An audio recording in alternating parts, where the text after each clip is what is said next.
Sabarimala സ്വർണ്ണക്കൊള്ളക്കേസിൽ Devaswom board മുൻ അംഗം K P. ശങ്കരദാസും ജയിലിന് പുറത്തേക്ക്. കൊല്ലം വിജിലൻസ് കോടതിയിൽ സമർപ്പിച്ച സ്വാഭാവിക ജാമ്യ ഹർജി ഇന്ന് പരിഗണിക്കും. ശങ്കരദാസിന് കൂടി ജാമ്യം ലഭിക്കുന്നതോടെ കേസിലെ മുഴുവൻ പ്രതികളും ജയിൽ മോചിതരാകും. കേസിൽ ഇതുവരെയും കുറ്റപത്രം സമർപ്പിക്കാൻ പ്രത്യേക അന്വേഷണ സംഘത്തിന് കഴിഞ്ഞിട്ടില്ല. ലിജോ റോളൻസ് വിവരങ്ങൾ നൽകും. ലിജോ, കെ.പി. ശങ്കരദാസ് കൂടി പുറത്തിറങ്ങുന്നതോടെ എല്ലാ പ്രതികളും ഈ കേസുമായി ബന്ധപ്പെട്ടിപ്പോൾ പുറത്തേക്ക് വരികയാണ്. അതായത് കേസിലെ കുറ്റപത്രം സമർപ്പിക്കുന്നത് ഇനിയും വൈകുന്നു.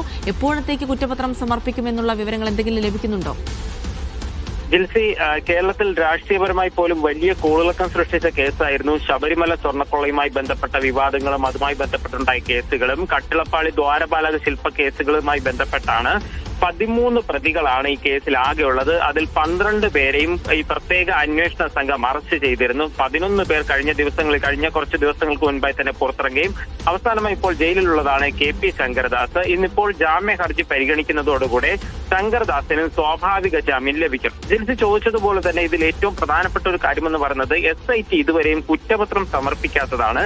അത് തന്നെയാണ് ഈ പ്രതികൾക്കെല്ലാം ജാമ്യം ലഭിക്കാനുള്ള ഒരു പ്രധാന കാരണം. എപ്പോൾ കുറ്റപത്രം സമർപ്പിക്കുമെന്നുള്ള ഒരു ചോദ്യത്തിന് ഇതുവരെയും വ്യക്തമായ ഒരു ഉത്തരം നൽകാനായിട്ട് അന്വേഷണ സംഘത്തിന് കഴിഞ്ഞിട്ടില്ല. കാരണമെന്ന് പറയുന്നത് ഇത് ഓരോ തവണയും ചോദിക്കുമ്പോൾ പറയുന്നത് വളരെ സങ്കീർണമായിട്ടുള്ള ഒരു കേസാണ്. അപ്പോൾ അതിന്റെ ഓരോ ഭാഗവും കൃത്യമായി കണക്ട് ചെയ്ത് കുറ്റപത്രത്തിലേക്ക് ആക്കുക, അതിൽ ഈ ചാർജ് ചെയ്യുക എന്ന് പറയുന്നത് വളരെ ബുദ്ധിമുട്ടുള്ള ഒരു കാര്യമെന്നാണ് പറയുന്നത്. പല ഉദ്യോഗസ്ഥരും പറയുന്നത് ഇതിന്റെ ഒരു ആകെത്തുക എന്ന് പറയുന്നത് ഒരു മോഷണ കേസാണ് എന്നുള്ള രീതിയിലാണ് പല ഉദ്യോഗസ്ഥരും പറഞ്ഞു വെക്കുന്നത്. പക്ഷെ അതിൽ ഇതുവരെയും ഒരു ചാർജ് ഷീറ്റ് സമർപ്പിക്കാൻ കഴിയാത്തത് എന്ത് എന്നുള്ളതാണ് ഏറ്റവും പ്രധാനപ്പെട്ട ഒരു കാര്യം. അതുമൂലം ഉണ്ടാകുന്ന ഒരു പ്രധാന വിഷയം എന്ന് പറയുന്നത് പ്രതികളെല്ലാം ഇപ്പോൾ എന്തായാലും സ്വാഭാവിക ജാമ്യം ലഭിച്ച് പുറത്തേക്ക് വന്നിരിക്കുകയാണ്.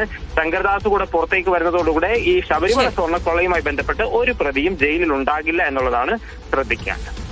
ശരി.